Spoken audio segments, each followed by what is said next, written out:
Hello friends, welcome to Samayaldelight. இன்றைக்கி நம்ம வீடியோவில் மிக்சர் ரொம்பவே ஈஸியாக வீட்டில் எப்படி செய்கிறேன் இன்றைக்கி நம்ம வீடியோவில் பார்க்க போகிறோம். வாங்க வீடியோக்குள்ளே போகலாம்.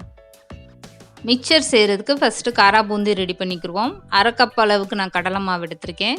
இது கூடவே 1 ஸ்பூன் அளவுக்கு பச்சரிசி மாவு சேர்த்துக்கோங்க. இது கூடவே கொஞ்சமாக சோடா உப்பு சேர்த்துக்கோங்க. காரா பூந்திக்கு கொஞ்சமாக உப்பு சேர்த்துக்கலாம். இதெல்லாம் சேர்த்துட்டு கலந்து கொடுத்துக்கோங்க. இதுக்கப்புறம் நம்ம தண்ணி ஊற்றி கலக்க போகிறோம். உப்பு நிறைய சேர்க்க வேணாம். மிக்சர் செஞ்சதுக்கப்புறம் நம்ம உப்பு போட்டு தான் கலக்க போகிறோம். இப்போ கடலை மாவில் கொஞ்சமாக தண்ணி சேர்த்துட்டு நல்லா கலந்து விடுங்க. ரொம்ப தண்ணியாக போயிடக்கூடாது. பூந்தி அப்போ நம்மளுக்கு மேலே எலும்பி வராது. மாவு கெட்டியாக எதுவும் இல்லாமல் நல்லா கலந்து கொடுத்துக்கோங்க. இன்னும் கொஞ்சம் தண்ணி சேர்த்துக்கலாம். தண்ணி சேர்த்துட்டு நல்லா கலந்து கொடுத்துக்கோங்க. இந்த அளவுக்கு திக்காக இருந்தால் போதும். இப்போ பூந்திக்கான மாவு ரெடி ஆயிடுச்சு. இதுக்கப்புறம் நம்ம ஓமப்பொரிக்கான மாவு செய்யலாம். ஓமப்பொடி செய்கிறதுக்கு 1 கப் அளவுக்கு நான் கடலை மாவு எடுத்திருக்கேன். இது கூடவே கொஞ்சமாக சோடா உப்பு சேர்த்துக்கோங்க. இந்த ஓமப்பொடிக்கு 1.5 ஸ்பூன் அளவுக்கு பச்சரிசி மாவு சேர்த்துக்கோங்க. 1 கப் அளவுக்கு கடலை மாவு, 1.5 ஸ்பூன் அளவுக்கு பச்சரிசி மாவு சேர்த்துட்டு ஓமப்பொடிக்கான உப்பு கொஞ்சமாக சேர்த்துக்கோங்க.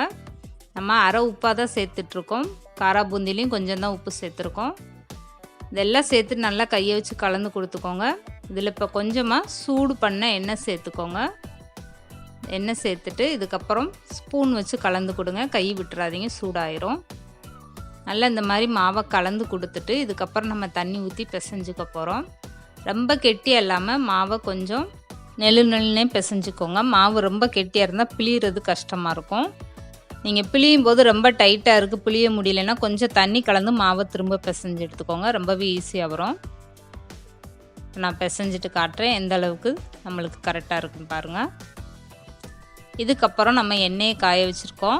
எண்ணெயில் லேசாக ஒரு சொட்டு மாவு விட்டிங்கன்னா மேலே எலும்பி வந்துடும். இந்த சூடு கரெக்டான அளவு. இதுக்கப்புறம் நம்ம காரா பூந்தியை பொரிச்சு எடுக்க போகிறோம். இந்த மாதிரி ஓட்டை உள்ள ஒரு கரண்டி எடுத்துக்கோங்க. இதில் இப்போ நம்ம கலந்து வச்சுருக்க பூந்தி மாவை சேர்த்துக்கோங்க. அழகாக எலும்பி வந்துடும். காரா பூந்தி ரெடி ஆயிரும். பாருங்கள், மாவு கீழே விழுந்ததுமே எவ்வளோ அழகாக எலும்பி வருதுன்னு பூந்தியெல்லாம்.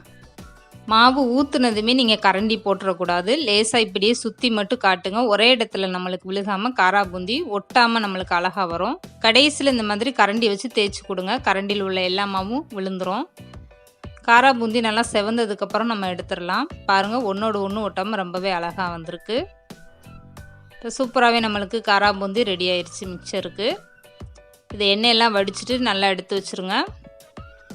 இதுக்கப்புறம் நம்ம ஓமப்பொடி எப்படி செய்கிறதுன்னு பார்ப்போம். காரா பூந்தி எல்லாம் இந்த மாதிரி நல்லா எண்ணெய் வடிச்சிட்டு எடுத்து வச்சுக்கோங்க. இப்போ நம்ம ஏற்கனவே ஓமப்பொடிக்கான மாவும் பிசைஞ்சு ரெடி பண்ணி வச்சிட்டோம். நான் இந்த மாதிரி இடியாப்ப உலக்கில் உள்ள அச்சு எடுத்திருக்கேன். இடியாப்ப அச்சு தான் எடுத்திருக்கேன். இதுலேயும் நீங்கள் பொடிசாக இருக்குன்னா அதை கூட எடுத்துக்கலாம். பொடி மிக்சராக வரும்.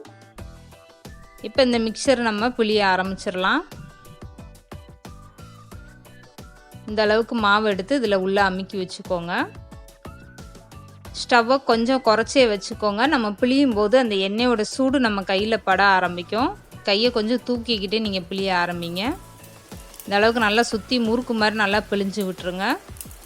லேசாக அப்பப்போ கையை மட்டும் மேலே தூக்கிக்கோங்க. இந்த எண்ணெய் வேகமாக கொதிக்கும் போது நம்ம கையில் பட ஆரம்பிச்சிரும்.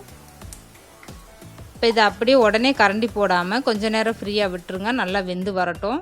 கொதிக்கிற எண்ணெயெல்லாம் அடங்குனதுக்கப்புறம் இந்த மாதிரி பரட்டி விட்டுருங்க. ஒரு பக்கம் நல்லா செவந்துருச்சு. ஓமப்பொடி நம்மளுக்கு ரொம்ப டைம் எடுக்காது, உடனே நல்லா செவந்துரும். இப்போ 2 பக்கமே நல்லா செவந்துருச்சு. இந்த ஓமப்பொரியும் இப்போ ரெடி ஆயிடுச்சு. இதை எடுத்துருங்க. அப்படியே எண்ணெயை வடிச்சிட்டு எடுத்துக்கிறலாம். இதுக்கப்புறம் நம்ம கடலைப்பருப்பை வறுக்க போகிறோம். நான் பச்சை கடலை வாங்கி வச்சுருக்கேன். நிலக்கடலையிலே பச்சை கடலை, வறுத்த கடலை வேண்டாம், ரொம்ப கருகுன மாதிரி ஆயிரும். பச்சை கடலையை சேர்த்துட்டு இந்த மாதிரி ஒரு ஜல்லடை கரண்டியில் நீங்கள் விட்டு பொரிச்சு எடுத்துக்கோங்க. ஸ்டவ்வை மீடியமாகவே வச்சுக்கோங்க. அப்போ தான் நம்மளுக்கு நல்லா பொரிஞ்சு வரும். ஃபுல்லாக வச்சுக்கிட்டிங்கன்னா நம்மளுக்கு கருகுன மாதிரி ஆயிரும். இப்போ கடலைப்பருப்பும் நம்மளுக்கு ரெடி ஆயிடுச்சு. நல்லா பொரிஞ்சிருச்சு பாருங்கள். கலர் மாறாமல் இந்த மாதிரி எடுத்து வச்சுக்கோங்க. சூடாக இருக்கும்போது நம்மளுக்கு அந்த கடலைப்பருப்பு வேகாத மாதிரி தான் இருக்கும். ஆறுனதுக்கப்புறம் நல்லா வெந்துடும். இதுக்கப்புறம் நம்ம எடுத்து வச்சுருக்க பொரிகள்லேயும் சேர்த்துக்கலாம். கொஞ்சமாக பொரிகல்லே சேர்த்துருக்கேன். ஸ்டவ்வை ஃபுல்லாகவே குறைச்சிருங்க. சீக்கிரமாகவே இந்த பொரிகள்லேயே நல்லா பொரிஞ்சு வந்துடும். நீங்கள் இது கூடவே அவல் வேணும்னாலும் அவல் இந்த மாதிரி சேர்த்துக்கலாம். இப்போ பொரிக்கல்லே நம்மளுக்கு கலர் நல்லா மாறிடுச்சு பாருங்கள். உடனே எடுத்துடலாம். நீங்கள் இந்த மிக்சருக்கு என்ன உங்களுக்கு வேணுமோ அதை சேர்த்துக்கலாம். கடலைப்பருப்பு வேணும்னாலும் நீங்கள் ஊற வச்சுட்டு சேர்த்துக்கோங்க. இப்போ இது கூடவே முந்திரி பருப்பு கொஞ்சமாக நான் சேர்த்துருக்கேன். மிக்சரில் முந்திரி பருப்பு சேர்த்து சாப்பிட்டிங்கன்னா ரொம்பவே டேஸ்ட்டாக இருக்கும் அந்த முந்திரி பருப்பு சாப்பிடும்போது. இப்போ இதுவுமே பொன்னிறமாக நம்மளுக்கு வந்துருச்சு. இப்போ ஸ்டவ்வை ஆஃப் பண்ணிவிட்டு கருவேப்பிலையை பொரித்து எடுத்துக்கோங்க. இந்த எண்ணெயோடைய சூட்லேயே நல்லா பொரிஞ்சிரும். இது கூடவே வெள்ளைப்பூண்டு தோலோடு நசுக்கி வச்சுட்டு அதையும் கொஞ்சம் சேர்த்துக்கோங்க. மிக்சரில் அந்த வாடை நல்லாயிருக்கும். வெள்ளைப்பூடோடைய வாடை ரொம்பவே சூப்பராக இருக்கும். இந்த எண்ணெயோடைய சூட்லேயே நல்லா பொரிஞ்சிரும். கருவேப்பிலையும் கலர் நம்மளுக்கு மாறாமல் ரொம்பவே அழகாக இருக்கும் பார்க்குறதுக்கு.